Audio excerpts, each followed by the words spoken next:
खबर भोपाल से, जहां ऐशबाग थाने पर गिरी गाज। पुलिस अपराधी गठजोड़ पर यह कार्रवाई हुई। टीआई समेत 9 पुलिसकर्मी सस्पेंड कर दिए गए। सटोरिये से मिली भगत को लेकर यह कार्रवाई हुई। एएसआई पवन रघुवंशी को पुलिस ने गिरफ्तार किया है। छापेमारी में रघुवंशी के घर से 5 लाख रुपए भी बरामद हुए हैं। कार्रवाई पर भड़की सटोरिये की पत्नी। थाने के बाहर पहुंची सटोरिये की पत्नी, जमकर हंगामा हुआ।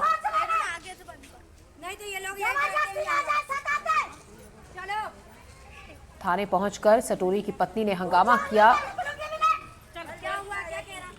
तो ऐशबाग थाने पर गाज गिरी है। पुलिस अपराधी गठजोड़ पर कार्रवाई हुई। टीआई समेत 9 पुलिसकर्मी हैं जो सस्पेंड हुए हैं।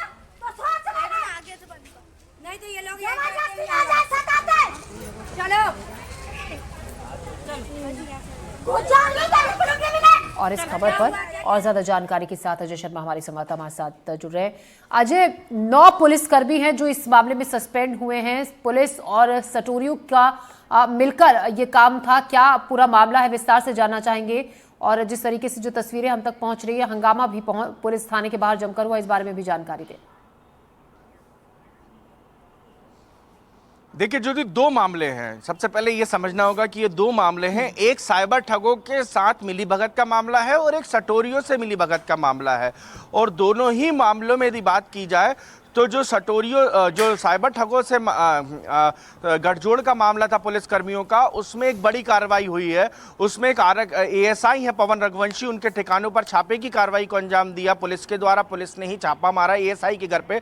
और जो ठगों की रकम थी रिश्वत के तौर पर जो एएसआई को मिली थी पवन रघुवंशी को, वो 5 लाख थी, वो उनके घर से बरामद की गई। इसके अलावा ठगों का सामान, लैपटॉप वगैरह भी एएसआई मतलब पुलिसकर्मी जो थे उसके घर से मिला है। इसके अलावा इस मामले में टीआई समेत एएसआई, 2 एएसआई और एक आरक्षक पर गाज गिरी है और एक अन्य आरक्षक पर गाज गिरी है। मतलब टीआई समेत 4 लोग इसमें पूरी तरीके से सस्पेंड हुए हैं। इसके अलावा यदि बात की जाए तो दूसरा एक मामला और है जो आज से कुछ दिन पहले का है, जिसमें भी 4 जो एएसआई और आरक्षक समेत टोटल 4 पुलिसकर्मियों पर गाज गिरी थी। ऐसे करके पूरे मामले को यदि मिलाया जाए तो तकरीबन 9 लोगों पर अभी तक इस मामले में गाज गिर चुकी है। एक थाना ऐशबाग थाना है पूरा, जिसमें इस तरीके से भ्रष्टाचार, अपराधियों और पुलिस की मिलीभगत का खेल चल रहा था। दोनों ही मामलों में पुलिस कमिश्नर ने कार्रवाई की है।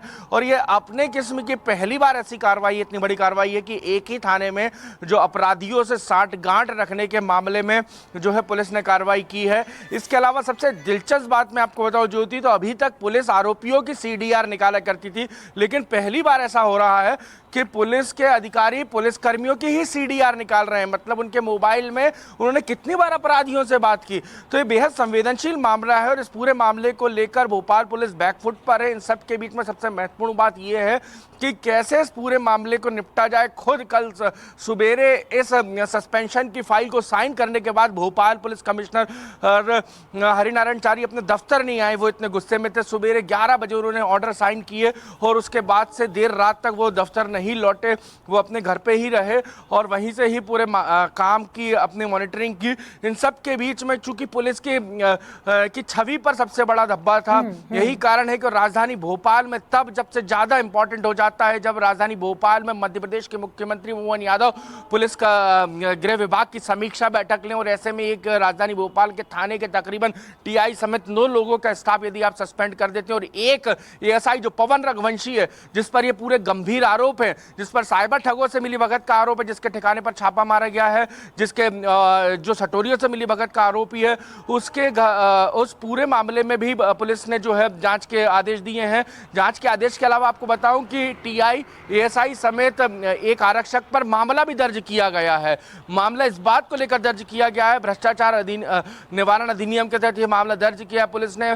आरोप अपराधियों से साठगांठ को लेकर यह मामला दर्ज किया। तो मतलब जिस थाने में टीआई साहब नौकरी करते थे, जो एएसआई नौकरी करते थे, उस थाने में ही उनके खिलाफ मामला दर्ज कर दिया गया। तो समझा जा सकता है कि कितना संवेदनशील मामला है और पुलिस की वर्दी पर कितने गहरे धब्बे ये लंबे समय तक याद किए जाएंगे। अभी तक इस तरीके से मामले नहीं निकलकर सामने आए थे। ऐसा नहीं है कि अपराधियों और पुलिस की गठजोड़ नहीं होते हैं। इसके पहले भोपाल में स्पा सेंटर के भी मामले निकलकर सामने आए थे, जिसमें भी 4 से 5 आधा दर्जन पुलिसकर्मियों पर जो है अजय, देखिए यहाँ पर सवाल ये भी खड़ा होता है, इस बात से भी इनकार नहीं किया जा सकता है, ये तो पहला, ये इस मामले में तो बातें उजागर हो गई, पता चल गया। न जाने ऐसे कितने मामलों में ऐसे पहले पुलिस वालों का और अपराधियों का गठजोड़ रहा होगा। जिस तरीके से आपने कहा कि पुलिस ही पुलिस की अब रिकॉर्ड को खंगाल रही है, फोन को चेक किया जा रहा है कि कितनी बार सटोरी से बातचीत हुई, तो ऐसे में ये संभव है, इनकार नहीं किया जा सकता कि पहले भी बहुत से ऐसे मामलों में ये शामिल रहे होंगे। निश्चित रूप से जो एएसआई पवन रघुवंशी हैं उनका पुराना रिकॉर्ड पुलिस के अधिकारियों ने खंगाला। तो पहले अयोध्या बाईपास थाने में थे, अयोध्या नगर थाने में थे, वहां पर भी इस तरीके की दिक्कत हुई, वहां पर भी रिश्वतखोरी के मामले में वो लाइन गए, लाइन अटैच हुए। उसके बाद उनको थाना मिला अशोका गार्डन, वहां पर भी अपराधियों के साथ उनका गठजोड़ निकला, वहां से लाइन अटैच हुए। फिर लाइन से उनको ऐशबाग थाना मिला, वहां पर भी अब ये पूरा मामला निकलकर सामने आया। मतलब एक एएसआई 3-4 थानों में पहुंचता है लेकिन उसकी आपराधिक प्रवृत्ति खत्म होने का नाम नहीं लेती है, वो इसी तरीके से अपराध करता रहता है। यही कारण है कि उसके ठिकानों पर पुलिस ने छापे की कार्रवाई को अंजाम दिया। वहां से 5 लाख रुपए से ज्यादा का नगद और जो साइबर ठगों से मिले हुए लैपटॉप बरामद किए हैं और इस पूरे मामले में जांच की जा रही है। मतलब साफ सीधे तौर पर समझा जा सकता है कि पिछले कुछ अर्से में मैं आपको बता रहा था कि स्पा सेंटरों पर भोपाल पुलिस की टीम ने कार्रवाई को अंजाम दिया था। कमिश्नर ने क्राइम ब्रांच को आदेशित किया था कि जितने स्पा सेंटर है वो स्पा सेंटर के आड़ में देह व्यापार चला रहे हैं, आप कार्रवाई कीजिएगा। कार्रवाई की जानकारी स्पा सेंटरों को लीक हो गई। पुलिस को मारना थी 24 सेंटरों पर छापे, पुलिस को चालू हालत में सेंटर मिले महज 8 से 10।